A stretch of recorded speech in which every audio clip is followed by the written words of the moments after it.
सुप्रभात बच्चों, कैसे हैं आप लोग। मैं आपकी शिक्षिका श्वेता सिंह। हम लोग पाठ 1 पढ़ रहे थे इतिहास का। अब आगे इसको देखते हैं। बच्चों, हम लोगों ने देखा कि पुरातात्विक और साहित्यिक स्रोत यानी लिखा हुआ और जो हमने खोद कर निकाला या कोई हमें इमारत मिली, उस दोनों से हमें जो जानकारी मिलती है, इन्हीं स्रोतों से हम इतिहास लिखते हैं और फिर हम पता करते हैं कि प्राचीन समय में क्या क्या काम हुआ था।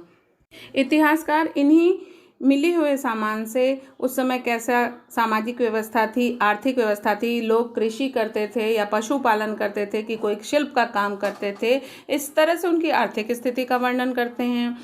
गहने मिले हैं, स्त्रियों की चित्र मिले हैं, उससे इन लोगों के घर की स्थिति का पता चलता था। वो कौन सा मनोरंजन में भाग लेना पसंद करते थे, उस समय के खेल पता चलते हैं। उस समय का कानून कैसा था, प्रशासन कैसे चलता था, नियम क्या थे, ये सारी चीज़ें हमें उस समय के प्राप्त वस्तुओं और लिखित सामग्रियों से पता चलती हैं कि हम लोग उस समय कैसे पूजा पाठ होती थी, धार्मिक कैसे विश्वास थे, सांस्कृतिक रूप से लोग क्या करते थे। तो इस तरह से हमें इतिहास का अध्ययन हम कर पाते हैं। अब यहाँ पे बात ये आती है कि हम इतिहास पढ़ते क्यों हैं।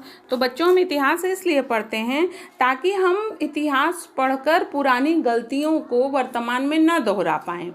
इसीलिए तो इतिहास पढ़ा जाता है कि पिछले प्राचीन समय में जिन्होंने गलतियाँ की हैं, वो गलतियाँ हम दोबारा न करें, वो हमें सीख मिलती है। साथ ही हमें अपने अतीत के बारे में पता चलता है।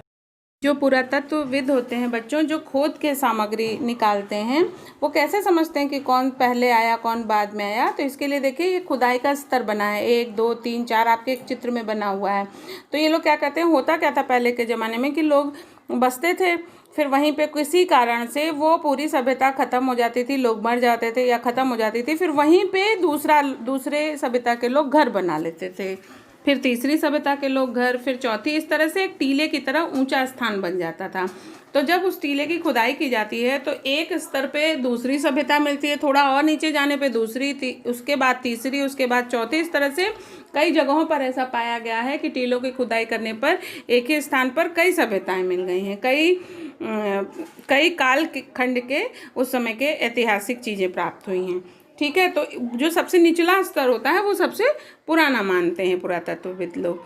ठीक है बच्चों, हम लोगों को तिथियां जब मिलती हैं तो उसमें कुछ में ईसा पूर्व यानी BC लिखा रहता है और कुछ में ईसवी लिखा रहता है। आइए उसके बारे में आपको बताते हैं। होता क्या है बच्चों, जो ईसाई धर्म के प्रवर्तक थे ईसा मसीह जी, उनके पहले का जो कुछ भी मिलता है हमको, उसको ईसा पूर्व यानी BC लिखते हैं, बिफोर क्राइस्ट। ठीक है, और ईसवी अंग्रेजी को AD लिखा जाता है यानी एनो डोमिनी। एडी जो है लैटिन भाषा के 2 शब्दों से मिला है। इसका मतलब है ईसा मसीह के जन्म का वर्ष को AD कहा जाता है। तो उसके जन्म के बाद की जो चीज़ें हमको मिली हैं वो हम ईसवी में प्रयोग करते हैं, यानी कि AD में प्रयोग करते हैं।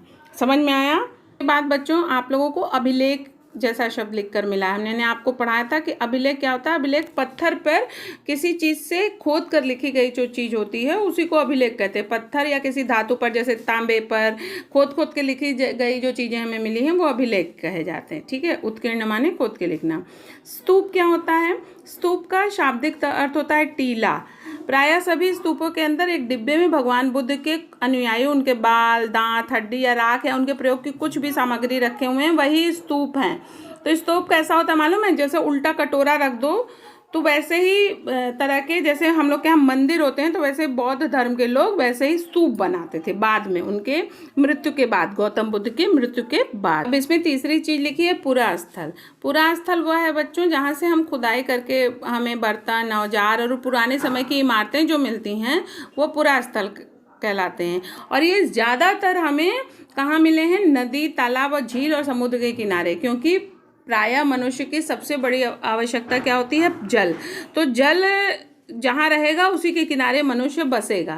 तो हर सभ्यता हमको जो मिली है वो नदियों के किनारे मिली है, इसीलिए सारी सभ्यताओं को प्राचीन हम नदी घाटी सभ्यता भी कहते हैं।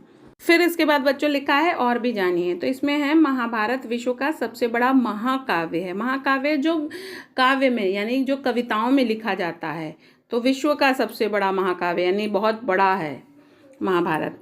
लंदन स्थित ब्रिटिश म्यूजियम विश्व का सबसे बड़ा संग्रहालय है। संग्रहालय बच्चों वो जगह होती है जहाँ पुराने समय की चीज़ें सुरक्षित रखी जाती हैं। हमारे प्रयागराज में भी है ना संग्रहालय।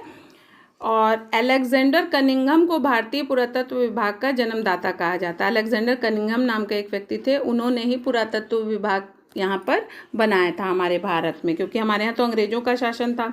अब शब्दावली क्या आई है बच्चों? संग्रहालय। अभी अभी आपको बताया ना, संग्रहालय वो जगह होती है जहाँ पे ऐतिहासिक वस्तुओं, पुरानी किसी की, जैसे महात्मा गांधी की कोई प्रयोग की हुई वस्तुओं को रख दिया जाए तो वो कहाँ रखा जाएगा? संग्रहालय में रखा जाएगा। तो धर्मेतर साहित्य फिर है। धर्मेतर साहित्य का क्या अर्थ होता है? धार्मिक साहित्य, जैसे रामायण, महाभारत, गीता के अलावा जो साहित्य यानी लिखा हुआ जो सामग्री हमको मिली है वो धर्मेतर साहित्य के अंतर्गत आता है। बच्चों आज तो मैंने आपको पूरा ये वाला पाठ पढ़ा दिया है।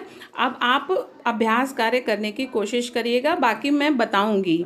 तो फिर कल मिलते हैं। जय हिंद, जय भारत।